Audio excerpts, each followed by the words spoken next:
મુખ્યમંત્રી ભૂપેન્દ્ર પટેલ અને ગૃહમંત્રી હર્ષ સંઘવીના માર્ગદર્શનમાં જૂનાગઢનો મહાશિવરાત્રિનો મેળો ભવ્ય અને દિવ્ય બનવાનું આયોજન કરવામાં આવ્યું છે. રાજ્ય સરકારના માર્ગદર્શનમાં જિલ્લા વહીવટીતંત્ર દ્વારા વિવિધ સેવાઓની તૈયારી થઈ રહી છે, જેમાં એક મહત્વની સેવા PGVCL દ્વારા આપવામાં આવી રહી છે. મહાશિવરાત્રી મેળા દરમિયાન ભવનાથ વિસ્તાર તેમજ આસપાસના વિસ્તારમાં સતત વીજ પુરવઠો મળી રહે તે માટે PGVCL દ્વારા તમામ HT અને LT લાઇનોની સંપૂર્ણ ચકાસણી કરી છે. મેન્ટેનન્સ કામગીરી પૂર્ણ કરી દેવામાં આવી છે.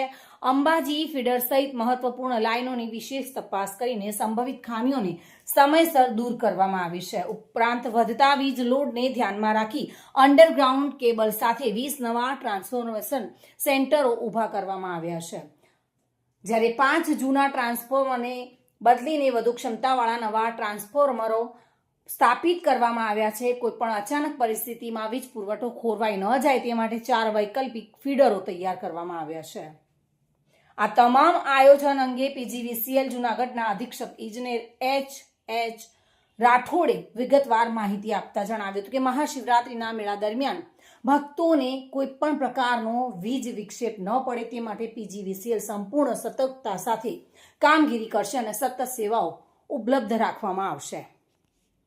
મધુ રાવલિયા સાથે bureau report, today Gujarati news.